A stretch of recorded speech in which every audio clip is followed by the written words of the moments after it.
Notre époque connaît des changements sans précédent. L'activité humaine augmente, les villes s'étendent. Aujourd'hui, plus que jamais, l'eau a besoin de nous.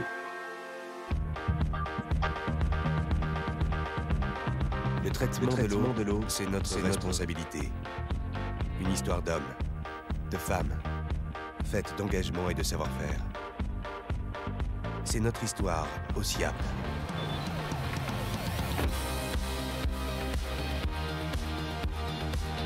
Nous collectons, transportons et dépolluons les eaux usées de 9 millions de franciliens.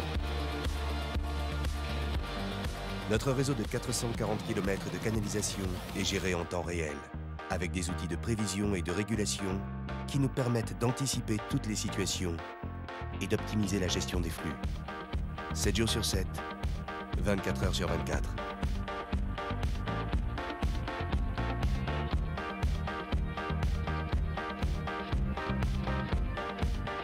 Chaque jour, dans nos usines, nous traitons 2,5 millions de mètres cubes d'eau usée.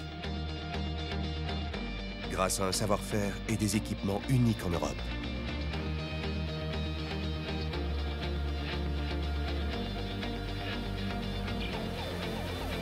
Notre vision est durable, tournée vers le long terme. Nous nous engageons à développer notre activité industrielle de manière responsable.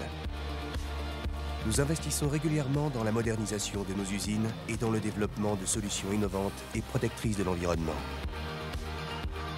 Chacun de nous, dans son métier, se sent porteur du service public et de l'intérêt général, au service de notre mission, la préservation du milieu naturel et de la biodiversité. Au SIAP, nous sommes fiers d'être une entreprise publique forte de 40 ans d'expérience au service de l'agglomération parisienne. Et nous sommes plus de 1700 agents à partager cet engagement et cette passion. Pour aujourd'hui et pour demain.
Good morning, dear participants. Chers participants, bonjour. C'est un grand plaisir de pouvoir vous accueillir à cette table ronde, comparaison des connaissances et des expériences des mégapoles sur le processus d'urbanisation et leurs effets sur les plaines inondables dans le cadre de notre seconde conférence internationale sur les mégapoles et le changement climatique. Nous aurons donc aujourd'hui Catherine Carré, professeure à l'Université Paris 1 Sorbonne France, Hervé Piéguet, directeur de recherche CNRS Paris France, comme modérateur pour cette table ronde, ainsi qu'Hervé Piéguet, José Frédéric de Roubaix également. Bien, merci. École des Ponts Paris Tech. Oui. Absolument. Oui, parfaitement. Bonjour à toutes et à tous et merci à celles et ceux qui nous rejoignent, particulièrement ceux qui sont très tardivement ou très tôt avec nous derrière leur écran. Alors, l'objectif de notre table ronde aujourd'hui est de faire une focale sur la dynamique d'urbanisation qui est à l'œuvre dans les métropoles et sur leurs effets. Des effets qu'on va trouver dans les lits majeurs de ces métropoles. À Paris, ça va être la vallée de la Seine, mais surtout les petits cours d'eau aussi de ces métropoles, puisque toujours à Paris, tout autour de Paris, vous avez des petits cours d'eau sur les plateaux et ces petits cours d'eau, avec l'urbanisation et l'agriculture, eh bien, soit sont complètement artificialisés, soit même carrément ont disparu. Et c'est vraiment l'ensemble de ce petit et de ce grand chevelu que l'on va mettre en relation avec cette dynamique d'urbanisation qui est à l'œuvre dans les métropoles. Alors, on construit partout. On construit depuis 70 ans dans les lits majeurs, on construit dans les lits mineurs, on construit en largeur, on construit en profondeur. Et pour nos métropoles, nos très grandes villes, c'est particulièrement important parce que tous les systèmes de transport sont en partie enterrés. Tous les systèmes numériques, tous les systèmes informatiques, tous les systèmes de sécurité peuvent être dans ces sous-sols. Et aujourd'hui, en cas d'inondation, eh bien, c'est toute la nappe qui va se mettre en charge et ce système métropolitain qui va dysfonctionner. Et avec lui, l'ensemble des services que vous avez vus. Vous avez vu le SIAP et l'assainissement, vous avez vu le SICTOM et les déchets. Eh bien, ces services ne fonctionneront plus ou fonctionneront de façon très dégradée. Donc, le premier objectif de cette table ronde, c'est de démarrer en demandant à nos invités si on peut mesurer cette urbanisation et ses effets sur la plaine inondable. Effets sur l'activité, effets sur la vulnérabilité de ces métropoles. Mais ensuite, ce qui nous intéresse, à l'inverse, c'est l'effet de cette urbanisation sur ces cours d'eau, sur ces nappes, en termes bien sûr d'inondation, d'assèchement, mais aussi en termes écologiques. Et c'est le deuxième objectif de cette table ronde, c'est de se demander quels sont les effets écologiques de cette urbanisation sur l'hydrosystème. Et pour continuer, je vais laisser la parole à Hervé Piéguet. Merci Catherine. Bonjour à toutes et à tous. Vous m'entendez?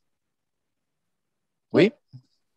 Donc, effectivement, la question qui lie l'urbanisation et les plaines alluviales est une question extrêmement sensible. Ces plaines alluviales, bien souvent, c'est de l'espace disponible, plat, qui est très attractif au cœur des villes. Et c'est bien souvent là où on va finir par bâtir. Finir parce qu'au début, on sait que ces espaces sont inondables, donc on a du mal, on attend avant de s'installer, mais sous la pression, finalement, sous la pression de l'urbanisation, sous la pression de la croissance urbaine, c'est des choses qui peuvent finir par arriver. Une des grandes questions sous-jacentes de cette question de l'urbanisation, c'est la question de la justice environnementale, de l'installation des plus précaires dans cette zone à risque. Et je pense que c'est une thématique qu'on va pouvoir aborder, notamment dans le secteur de Sao Paulo. C'est une question également du risque d'inondation qui peut se faire jour aussi dans la partie aval en fonction de ce que l'on va faire dans la ville. C'est une question de pression sur la ressource en eau, à la fois quantitativement et qualitativement, hein. Quelle est la quantité d'eau finalement qu'on va laisser à la plaine alluviale? C'est la question de l'exploitation des ressources en granulats, notamment des granulats qui sont souvent de très très bonne qualité et qui sont extrêmement faciles à exploiter et à utiliser à proximité finalement des zones où on a des besoins. Donc comment gérer cette ressource de manière un peu patrimoniale, de manière durable, c'est aussi un enjeu qui lie l'urbanisation et les plaines alluviales. Et puis bien toute la question effectivement, comme l'a signalé Catherine, de la biodiversité, de l'érosion potentielle de cette biodiversité, à la fois dans la zone en eau, mais également dans la plaine alluviale, dans la plaine inondable, du fait de la modification de la qualité de l'eau, mais également du fait de la modification des paramètres physiques. Donc, l'idée de la table ronde, finalement, c'est de voir, d'établir les constats, hein, à travers le monde. Est-ce qu'on observe les mêmes choses? Est-ce qu'il y a des différences? Et puis finalement, quelles solutions nous avons pour répondre en quelque sorte à ces pressions. Donc pour finalement ouvrir ce débat, pouvoir échanger, on a proposé à différentes personnes qui connaissent très bien le sujet à travers le monde de nous amener leur regard et leur expérience. Donc, je ne sais pas ce qui est affiché à l'écran, ça a disparu pour moi. Est-ce qu'il y a qu'est-ce qui est affiché? Est-ce que les participants à la table ronde sont affichés à l'écran? Il ne semble pas. Hein.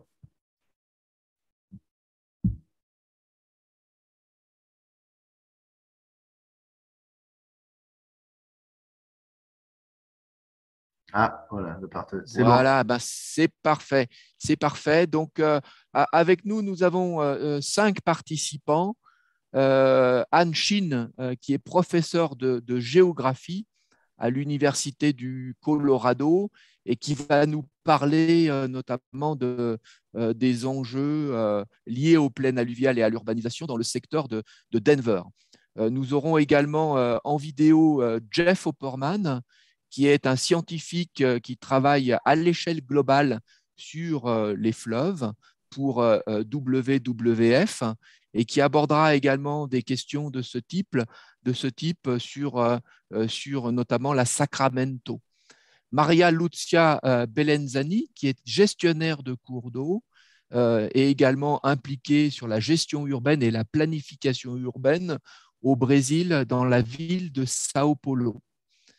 Frédéric Gache, qui est gestionnaire de cours d'eau à l'établissement public territorial de bassin Seine-Grand Lac et qui, lui, a en charge toute la question des eaux et de l'inondation sur la ville de Paris. Et nous finirons ce tour de table avec Barbara Belletti, qui est chercheur à l'ENS de Lyon et qui travaille à l'échelle globale pour caractériser le phénomène d'urbanisation. Donc, nous commençons tout de suite par notre première intervenante depuis Denver, Anne Shin. Anne, je te cède la parole. Bienvenue et merci d'être parmi nous à cette heure très tardive. Oui, merci Hervé. Je vais parler en anglais. Next slide, please. Donc la page suivante, s'il vous plaît, merci. Alors, quelques éléments de contexte. Denver se trouve au pied des montagnes rocheuses sur la Front Range, comme on dit, à la rupture entre montagne et plaine, avec Fort Collins, Boulder, Denver et Colorado Springs, qui sont les principales villes de cette zone. Denver se trouve dans le bassin versant de la South Platte, que vous voyez sur la carte, et qui a ses sources dans les montagnes, avec une alimentation par la fonte des neiges et qui s'écoule ensuite dans la zone de plaine, avec donc de vastes plaines agricoles qui sont en aval et qui sont alimentées par les sédiments et l'eau correspondant aux crues. Dans ce contexte, la ville de Denver a connu depuis les années 60 une croissance rapide pour passer, comme vous le voyez, d'environ 800 000 personnes en 1960 à quelques 2,8 millions de personnes en 2020. Et vous voyez sur la droite, de façon visuelle, la croissance démographique entre 73 et 92. Cette croissance démographique a évidemment donné lieu à une pression considérable sur l'ensemble de ce bassin versant. Nous constatons que ce sont souvent les plaines alluviales qui attirent l'urbanisation. On voit sur cette carte Fort Collins et Boulder, avec beaucoup de terres agricoles qui les entourent, et nous voyons la proximité par rapport aux montagnes rocheuses à l'ouest. Ici, vous voyez une séquence de 5 images Landsat en couleur infrarouge entre 1989 et 2021, ce qui nous donne un petit peu une idée de l'évolution de ces processus d'urbanisation. On peut se focaliser notamment sur la zone de Denver que vous voyez là, avec les images rouges qui correspondent à un renvoi d'infrarouge qui correspond le plus souvent donc à des pelouses ou encore à des zones pavées. Toutes mes excuses, pardon, dit l'oratrice. Il y aurait dû y avoir une animation en réalité. Est-ce que si on clique sur l'image, ça peut faire dérouler les images?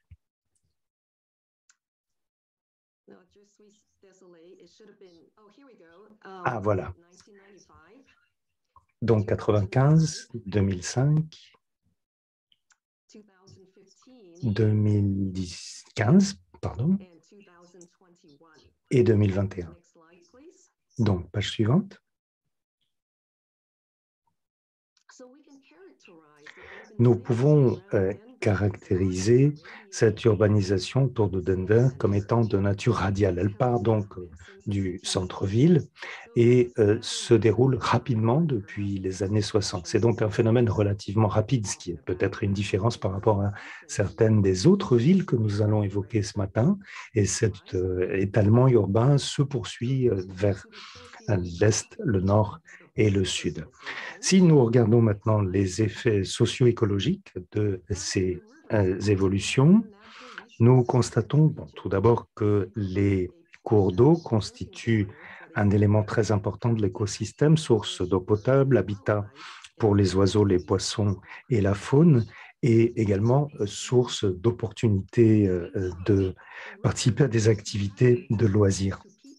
Mais en même temps, les rivières constituent un risque pour l'urbanisation. Nous savons que les zones étanches à l'eau donnent lieu à davantage d'écoulements, à des inondations subites, et nous savons également que le déclin de la qualité de l'eau ainsi que la perte de biodiversité participent de ce que l'on appelle ce syndrome des cours d'eau urbains. Et nous voyons sur la droite des images Landsat qui sont mises à jour avec des données de la FEMA, l'Agence fédérale de gestion des catastrophes ou des situations d'urgence. Et l'on constate que où qu'on se trouve en réalité dans cette zone, on est toujours à proximité d'une plaine inondable et des risques qui y correspondent. Alors, les deux images aériennes qui suivent montrent une inondation majeure de la South Platte, un cours d'eau qui se trouve donc juste un tout petit peu au sud de Denver. Et nous voyons juste avant donc la crue en 2013 la façon dont on voit ici la proximité entre zones urbaines et zones agricoles. Le 17 septembre 2013, nous avons cet événement extrême qui correspond à un niveau de crue de 200 ans. Et nous voyons donc après le début de la décrue, cette image qui montre à quel point les infrastructures routières ont été détruites avec des dégâts énormes également pour les infrastructures d'irrigation agricole. Au moins 2 milliards de pertes économiques. Mais au-delà des risques évidents pour les biens et les personnes, il y a d'autres risques également qui sont importants. Dans le Colorado, une étude récente a fait l'inventaire des très nombreuses ressources de nature historique dans les plaines inondables, bâtiments, objets, monuments, quartiers et sites qui sont très importants dans chaque cas pour les communautés concernées, du point de vue de l'économie développement, du renouveau urbain, du sentiment d'appartenance et des ressources non renouvelables. Et nous voyons dans cette représentation cartographique la répartition de ces ressources historiques, avec Denver qui est souligné par un cercle sur la carte.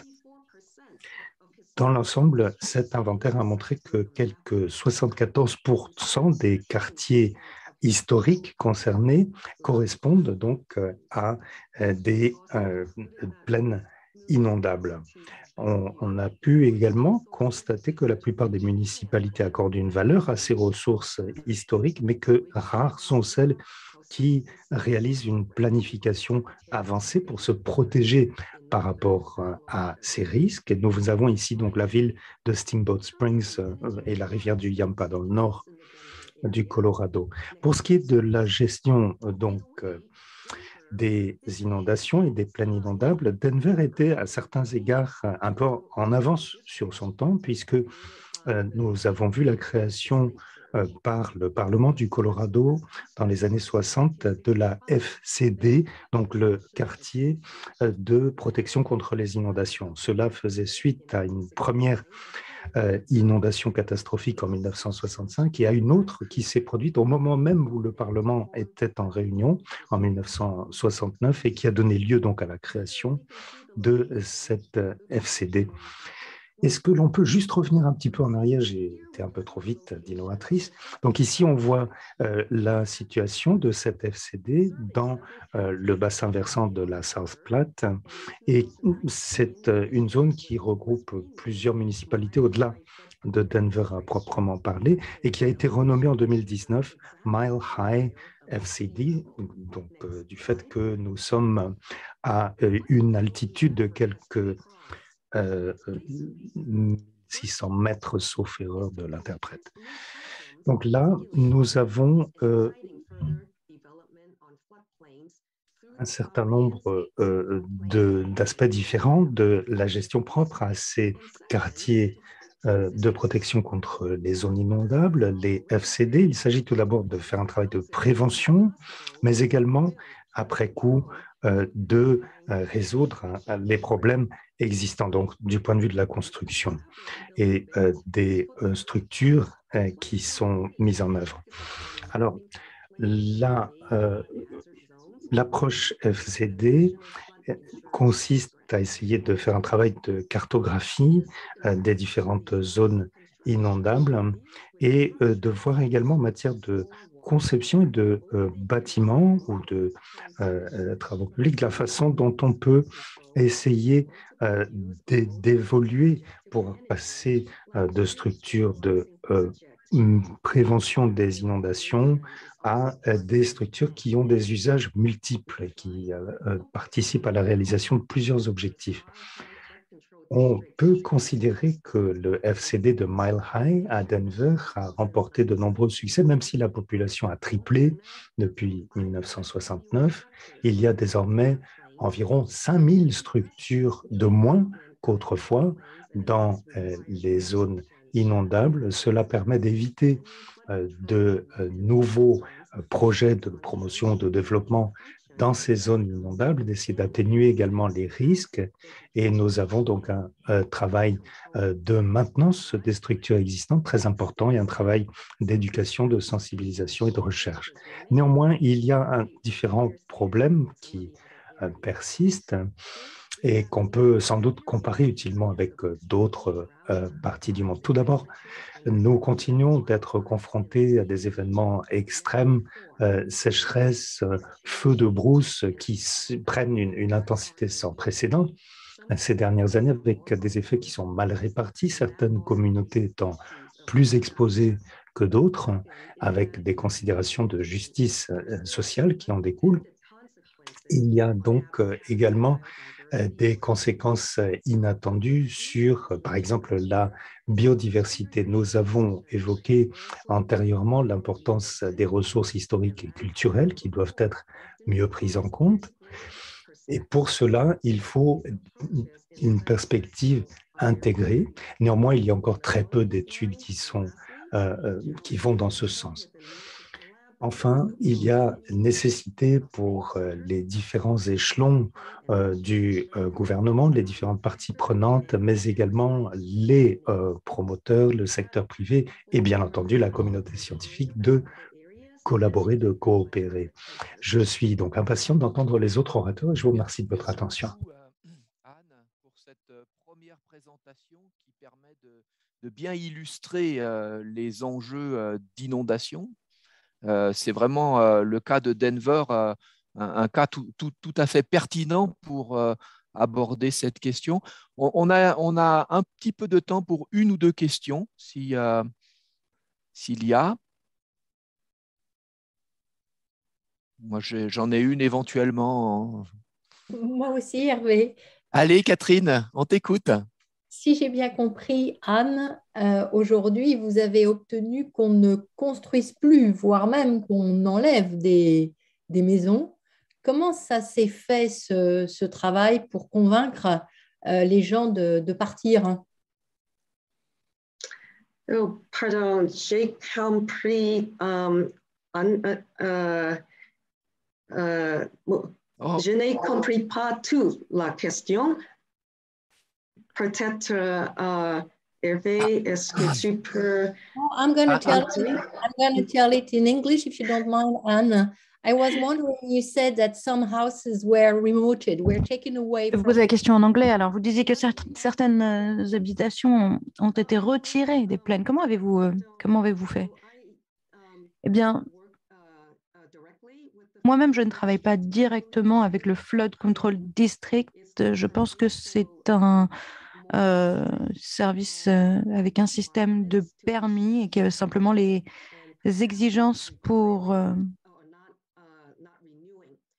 délivrer des permis ou renouveler des permis sont simplement plus strictes. Donc, le resserrement, disons, des mesures pour délivrer des permis a été mis en place. Donc, c'était une approche assez intéressante. Et merci beaucoup pour votre question, en français dans le texte. Hervé, pour compléter simplement ce qui vient d'être dit, j'aimerais souligner le problème que pose ce type de politique qui consiste à retirer des personnes habitant dans des zones à risque. Il a été prouvé que dans un grand nombre de lieux, je ne sais pas pour Denver, mais dans un grand nombre de zones, cette politique de retirer des habitations, d'exclure des personnes, est beaucoup plus une politique de gentrification plutôt qu'une politique de protection à proprement parler. Et finalement, c'est plus un moyen qui est trouvé pour transformer la population que pour la protéger, changer la population d'une zone. On le sait, un grand nombre d'individus se sont installés sans permis dans ces zones. Peut-être donc que Anne, vous pourriez bon, j'aimerais quand même vous entendre, mais peut-être garder cela à l'esprit pour le reste de nos échanges. Merci beaucoup pour ce premier échange. On va du coup enchaîner, passer au deuxième intervenant, qui est Jeff Opperman, pour lequel on a une intervention en vidéo. Donc, Jeff est un scientifique qui est impliqué pour étudier à l'échelle globale les cours d'eau dans le cadre de WWF. Ah,